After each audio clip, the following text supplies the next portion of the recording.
नमो भगवते वासुदेवाय। जय माता रानी। दोस्तों, नीता विक्रम चैनल में आपका स्वागत है। आज हम बात करने वाले हैं एकादशी के दिन धन की वृद्धि करने वाले, यानी आपके घर की दुख और दरिद्रता का नाश करने वाले ऐसे विशेष उपाय जिनके करने मात्र से आपके जीवन में धन ही धन आ जाएगा। जी हाँ दोस्तों, अजा एकादशी इस बार शुक्रवार के दिन आई है, जिसके कारण इस विशेष दिन पे करे हुए विशेष उपाय आपके जीवन में धन धान्य सुख सौभाग्य वृद्धि लेके आने वाले हैं। झटपट दोस्तों वीडियो शुरू कर देते हैं। आप सभी को पता है, शुक्रवार का दिन माँ लक्ष्मी का दिन होता है और माता लक्ष्मी को धन की देवी भी कहा जाता है। साथ ही साथ माता लक्ष्मी श्रीहरि विष्णु की प्रिया यानी पत्नी भी हैं। तो इस दिन पे श्रीहरि विष्णु का पूजन करने से माँ लक्ष्मी अत्यंत प्रसन्न होती हैं और भक्तों के जीवन में धन धान्य सुख सौभाग्य वैभव इत्यादि की वृद्धि करती हैं। इसलिए आप सभी को एकादशी के दिन पे अनाज का सेवन न करते हुए एकादशी व्रत करने मात्र से ही माँ लक्ष्मी की अद्भुत कृपा प्राप्त होने लगती है। दोस्तों, जिन लोगों ने इस समय पे ऋण लिया है यानी कर्जा है, तो आपको क्या करना चाहिए? एकादशी के दिन पे आप गजेंद्र मोक्ष का पाठ करें। गजेंद्र मोक्ष का पाठ करने से आपके जीवन में कर्ज से मुक्ति होगी। दोस्तों, इस दिन से शुरू करके यदि आप एक नियम बना के कम से कम 40 दिन गजेंद्र मोक्ष का पाठ करते हैं तो आपका कर्जा जल्दी से जल्दी पट जाएगा और आपके जीवन में धन धान्य सुख सौभाग्य की वृद्धि होगी। आप सभी ने देखा होगा, गजेंद्र मोक्ष का जब हम पाठ करते हैं तो उसमें एक हाथी का चित्र होता है, जिसे श्रीहरि विष्णु भगवान मगर के मुख से बचाते हैं। हाथी का चित्र आपने माँ लक्ष्मी के तस्वीरों पे भी देखा होगा, जहाँ हाथी धन की वर्षा करते हैं और माँ लक्ष्मी के सामने धन के ढेर लगा देते हैं। यानी आपका धन जब किसी दिक्कत मुसीबत में होता है, उस समय पे गजेंद्र मोक्ष का पाठ करना ऐसा अचूक उपाय है जिसके करने से बड़ा कर्जा, बड़े से बड़ी धन की दिक्कत जरूर दूर हो जाती है। तो दोस्तों, आप सभी को गजेंद्र मोक्ष का पाठ अवश्य करना चाहिए। जो लोग इसे किताब से देख के नहीं पढ़ सकते, उन्हें इसे मोबाइल पे लगा के सुनना चाहिए, परंतु ये उतना असरदायक नहीं होता। तो सलाह यही है कि आप अपने घर में एक दीपक जलाएं और वहां बैठ के गजेंद्र मोक्ष का पाठ करें। अब दोस्तों, दूसरा उपाय, आपके जीवन में जो रिश्ते हैं, आपके पति पत्नी के जो संबंध हैं, वो मधुर होते चले जाएं। इसके लिए आप क्या कर सकते हैं? शुक्रवार के दिन माता लक्ष्मी का पूजन हम जब करते हैं तो ये धन की वृद्धि कराता है, परंतु रिलेशन कैसे अच्छे कराएगा? इसके लिए दोस्तों, आप अपने घर के आसपास यदि कोई महिला रहती हैं तो उनको मिठाई ज़रूर बांटिए, या आपके घर कोई महिला आ जाए तो आप उन्हें मिठाई ज़रूर बांटिए। और ये दोनों चीज़ें ही संभव ना हो तो अपने घर में मिश्री लाके इस दिन पे माँ लक्ष्मी को इस मिश्री का भोग लगाएं और उसके बाद ये मिश्री आप ले जाके मंदिर में दे दीजिए।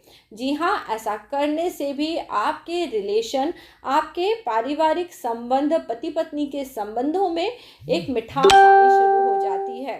दोस्तों, जीवन में रिश्ते अच्छे चलते हैं तो हम बहुत खुश महसूस करते हैं और हर वो कार्य कर सकते हैं जो हम करना चाहते हैं।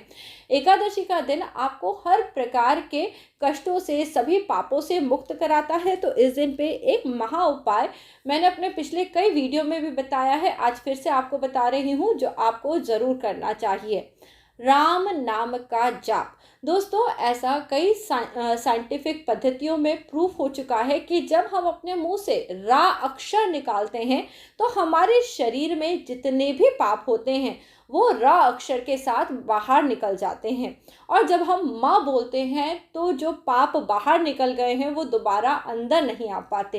यानी आपके जीवन में आप पूरी तरह से पापों से मुक्त होना चाहते हैं तो राम नाम का जाप एकादशी के दिन से शुरू करके निरंतर करते रहना चाहिए। राम राम इस प्रकार कहते रहने मात्र से आपकी सद्गति होने लगती है, सद्बुद्धि होने लगती है। जीवन के कैसे भी कष्ट हो, आपको उनसे मुक्ति मिलने लगती है। आप सभी ने महामंत्र अवश्य सुना होगा, पर दोस्तों राम मंत्र को तारक मंत्र कहा जाता है। तारक मंत्र यानी आपको मनुष्य की योनि में आने के बाद यदि कोई मंत्र तारता है, कोई सद्गति देता है, तो वो राम नाम है। इसलिए एकादशी के दिन पे हमें प्रयत्न पूर्वक कुछ समय बैठ के राम नाम का जाप जरूर करना चाहिए। अब दोस्तों एक अगला उपाय मैं आपको बता रही हूँ जो देवी लक्ष्मी, धन की देवी से जुड़ा हुआ है। धन की दिक्कतें कभी किसी के जीवन में नहीं होना चाहिए। इसके लिए आपको अपने घर से हर चीज़ इस प्रकार रखनी चाहिए जिससे कि कोई नज़र बाधा या कोई दोष ना रहे। तो आपको क्या करना है, आपको दोस्तों एकादशी के दिन पे शाम के समय हो सके तो एक सरसों के तेल का दिया ले जाना है पीपल के पेड़ के पास, और वहाँ पे इस दीपक को जलाना है और बहुत ही पवित्र भाव के साथ श्री हरि विष्णु भगवान को नमन करना है, उनका ध्यान पूजन अर्चन करना है। साथ ही साथ माँ लक्ष्मी को नमन करें। ये सरसों के तेल का जो दिया है ये आप पीपल के पेड़ के पास रखें। श्रद्धा और भक्ति के साथ वहाँ पे कुछ समय रह के भगवान का स्मरण करें और उसके बाद सीधे सीधे चलते हुए आप अपने घर आ जाएं। बाद में पीछे पलट के दिए को मत देखिए या पीछे पलट के मत देखिए, क्योंकि जब आप पीपल के पेड़ से अपने घर की तरफ जा रहे हैं यानी आपके घर के जो दुख शोक संकट थे श्री हरि विष्णु माँ लक्ष्मी के पास आपने उनका त्याग कर दिया है। अब आपके घर में सिर्फ खुशियाँ ही खुशियाँ रहेंगी। तो पीछे पलट के हमें कभी भी नहीं देखना चाहिए। इस प्रकार से पीपल देव में दीपक लगाने से आपके दुख कष्ट ज़रूर दूर होंगे। और दोस्तों जब भी कोई उपाय करें जब तक विश्वास हो तभी करें, वरना उपाय बिना विश्वास के कि मैं तो बहुत समय से ऐसा कर रहा हूँ पर मेरे साथ अच्छा नहीं हुआ, यदि आपने इस प्रकार से कर लिया तो सोच लीजिएगा आपका करा हुआ उपाय व्यर्थ चला जाएगा, उसका आपको कोई फल नहीं मिलेगा। कई बार दोस्तों हमारे कर्म जैसे होते हैं उस हिसाब से हमें उपायों के फल मिलते हैं। कई बार जल्दी मिल जाते हैं और कई बार वही उपायों के फल आने में थोड़ी देरी लगती है। तो आपको थोड़ा सब्र ज़रूर रखना चाहिए। अब दोस्तों धन बरसाने वाला एक बहुत ही अचूक उपाय बता रही हूँ। ये उपाय आपने बहुत कम ही सुना होगा क्योंकि ये उतना कॉमन नहीं है। पीली पीली सरसों धन बरसाएगी बरसों। जी हाँ दोस्तों, इस दिन पे पीली पीली सरसों को श्री यंत्र पे चढ़ाएं और श्री सूक्त का पाठ करें 16 बार। जी हाँ, 16 बार श्री सूक्त का पाठ करने मात्र से आपके जीवन में धन, वैभव, मान सम्मान, श्री यानी हर प्रकार का सुख खिंचा चला आता है। दोस्तों एकादशी के दिन पे यदि आप श्री सूक्त का पाठ करते हैं और पीली सरसों श्री यंत्र पे चढ़ाते हैं तो सोचिए आपके जीवन में हर प्रकार की जो इच्छा आप रखते हैं वो अवश्य ही पूरी हो जाएगी। दोस्तों धन बरसे, आपके जीवन में सुख सौभाग्य रहे, इसके लिए कुछ विशेष बातों का ध्यान रखना बेहद ज़रूरी है जो एकादशी के नियमों में मैं हमेशा आपको बताती हूँ। जैसे कि दूसरों की बुराई नहीं करना। दोस्तों जब आप दूसरों की बुराई करते हैं तो आप उनके जो बुरे कर्म हैं उनका फल भोगने लगते हैं। जी हाँ, बहुत बार लोग ये नहीं समझ पाते कि हमारे जीवन में हम कोई गलती नहीं करते फिर भी इतने दुख और कष्ट कैसे आते हैं, क्योंकि हम दूसरे के बुरे कर्मों को भोगने लगते हैं। हम उनकी बुराई करते हैं, उनकी बुरी बातों को अपने मुंह से कहते हैं और अपने दिमाग में हमेशा बसाए रखते हैं, तो कहीं ना कहीं उनके कर्मों का हमारे ऊपर एक डायरेक्ट असर पड़ जाता है। हम बोलते हैं ना हम किसी को बिल्कुल प्यार नहीं करते, हम उन्हें उनके बारे में बुरा सोचते हैं, पर कहीं ना कहीं हम उन्हें अपने साथ लेके चल रहे हैं, हम उनकी बुराइयां कर रहे हैं, यानी हम उनके बुरे कर्मों को भोगने के लिए बाध्य हो जाते हैं। आपको कर्म बहुत सोच समझ के करने चाहिए, क्योंकि गीता एवं सभी ग्रंथों में यह बताया गया है कि जो मनुष्य कर्म करता है उसके फल उसे अवश्य ही भोगने पड़ते हैं। आप उपाय पूजा पाठ सब करेंगे, परंतु यदि आप अपने कर्मों के प्रति सजग नहीं होंगे और आप जानबूझ के इस प्रकार की गलतियां करते ही जाएंगे तो आपके जो कर्म बंध हैं वो खत्म नहीं होंगे और जीवन में सुख आने में दिक्कत होती जाएगी। इसलिए दूसरों की निंदा बुराई करने से सदैव बचना चाहिए। ये एक महापाप बताया गया है। इस पाप को करने मात्र से आपके जीवन में दुख नहीं जाता है। तो दोस्तों आज मैंने आपको आपके घर में जीवन में धन वृद्धि के लिए कुछ अचूक उपाय बताए। अब दोस्तों एक आखिरी उपाय बता रही हूँ, इसको भी बहुत ध्यान से सुनिए।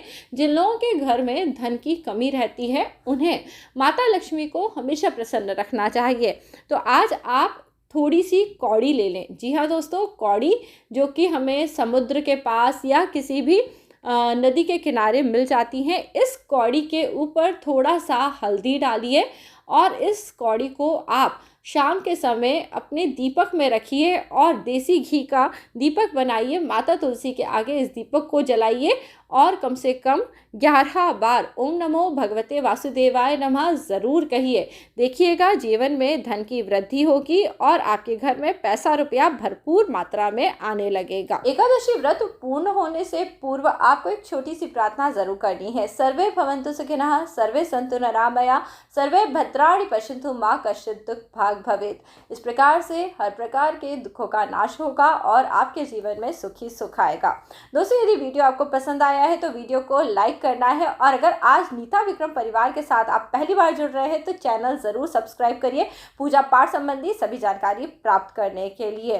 साथ ही साथ दोस्तों, यदि आप अपनी कुंडली का परीक्षण कराना चाहते हैं, किसी बुरे वक्त से, किसी बुरे समय से आप गुजर रहे हैं और आपको ज्योतिषीय सलाह चाहिए, तो आज ही आप अपना कंसल्टेशन बुक करिए। इस वीडियो के नीचे पहले दिए हुए व्हाट्सएप नंबर पे कांटेक्ट करके आप सभी जानकारी प्राप्त कर सकते हैं और अपना कंसल्टेशन बुक करा सकते हैं। जय माता रानी, जय श्री राम।